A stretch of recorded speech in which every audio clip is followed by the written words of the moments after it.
good morning to everyone joining us online. Leveraging the European open source ecosystem, OW2 picked the right title. To Cedric and to others who have joined him at OW2 over its past decade, to all those that look closely at the schedule for this two-day conference, something has changed. In 2012, open source was seen as the alternative.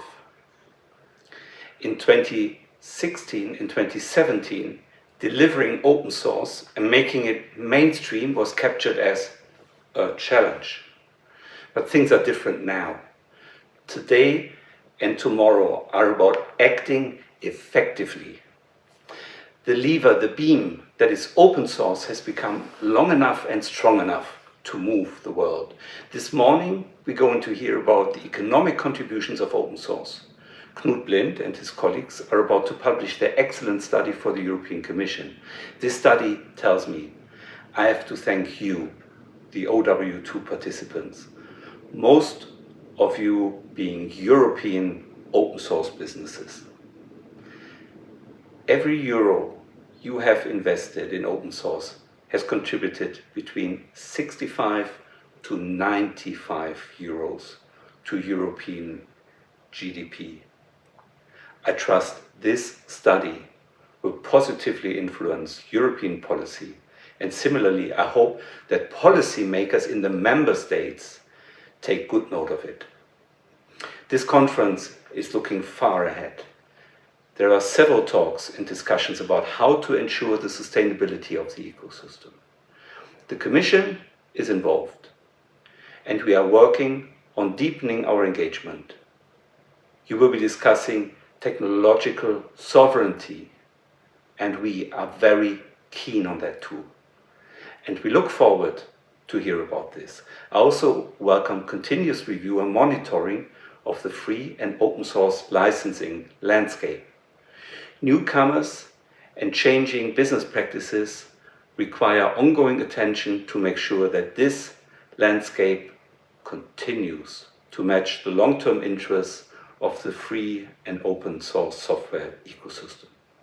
The Commission, as the creator and maintainer of the European Public License, EUPL, has a particular interest in this topic.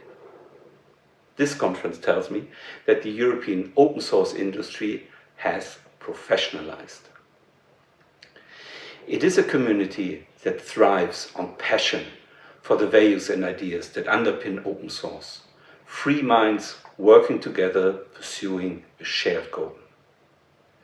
But you have outgrown pure advocacy groups and you have turned into an industry.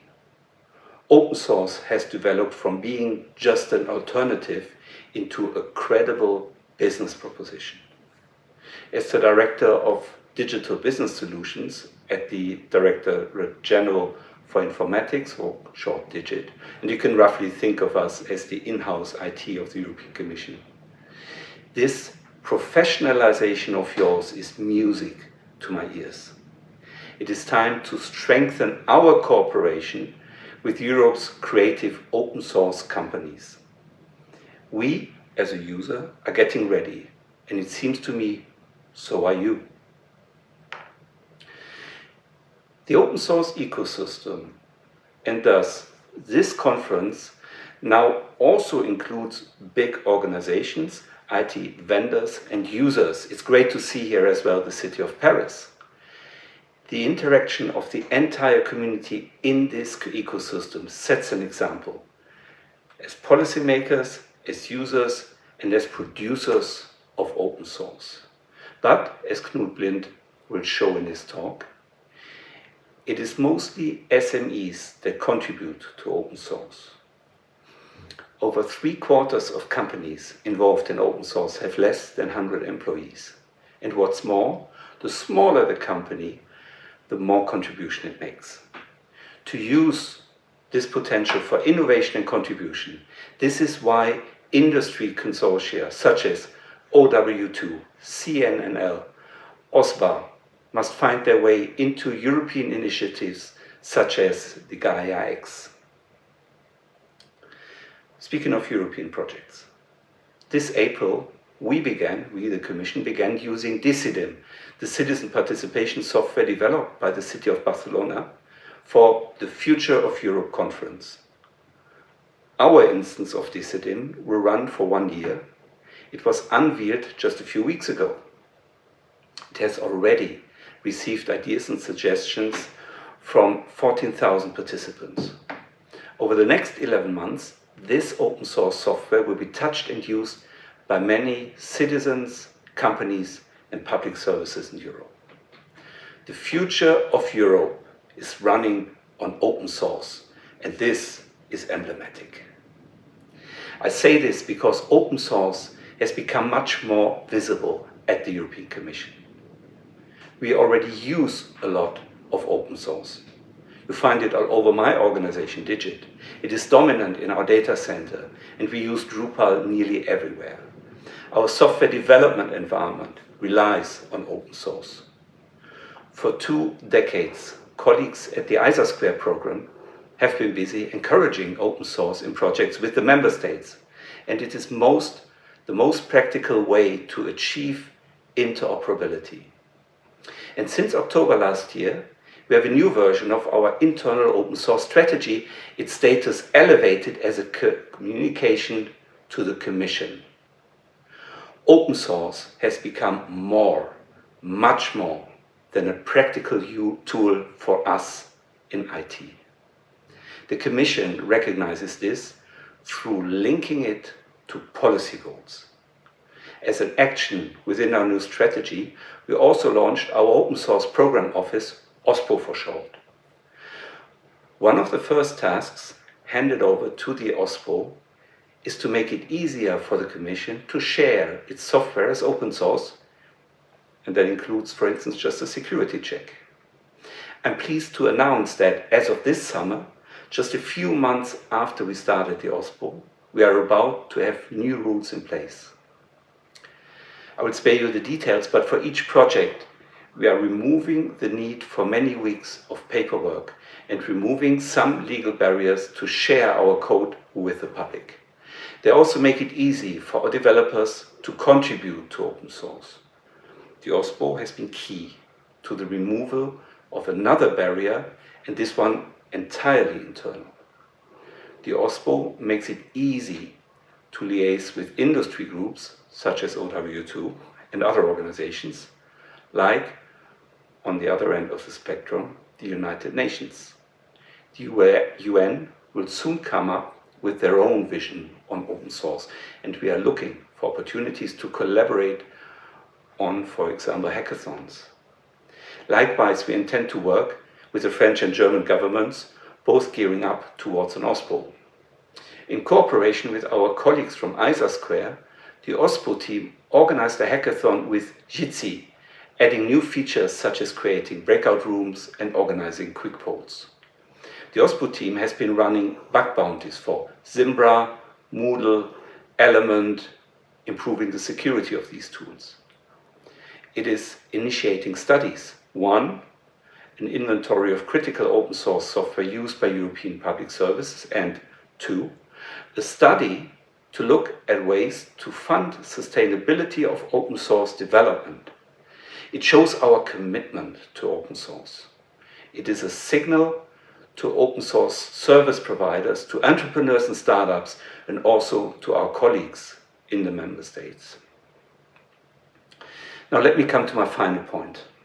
I must talk to you about the Digital Europe program.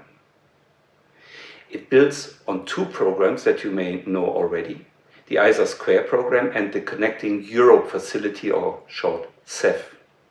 That is because ISA² and CEF, and soon the Digital Europe program, have been and will be imprinting open source on public services across the European Union. Over the years, ISA² has been very active on open source. For one, it has been running the Commission's Open Source Observatory since 2003.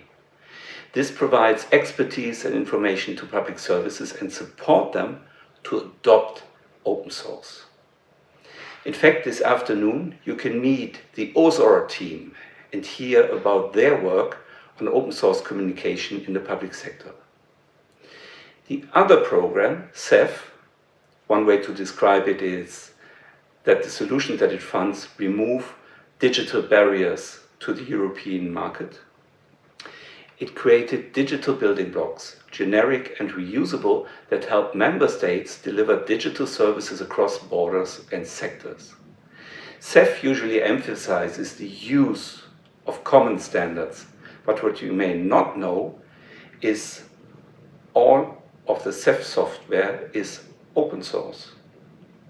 CEF sponsored the development of open source software components that help, for instance, with import declarations. Before you can import goods, containers, information has to be submitted electronically, helping customs decide, for example, on safety and security risks. It means that open source software reaches all custom authorities, all companies that import goods into Europe, either in the EU or in countries outside. CEF delivered an API built around universal business language and using open source XML technology for companies involved in the production of steel. Purchase orders, dispatch advices, invoices, product certificates, this API is the software for it. These have been adopted by a consortium of companies involved in the steel industry and is reaching a lot of many steel producers, warehouses, stockholders, construction companies, steel processing industry and software companies. Other CEF tools are reaching fintech companies and in smart agriculture firms and those working on the utilization of electronic signature. You see how this creates opportunities for open source companies, including, I hope, many of you. Now, public services. You may tease us for not going fast, but that is for good reasons. It's because we have to go far. We have to work together. When it comes to IT, open source makes that possible. Thank you very much.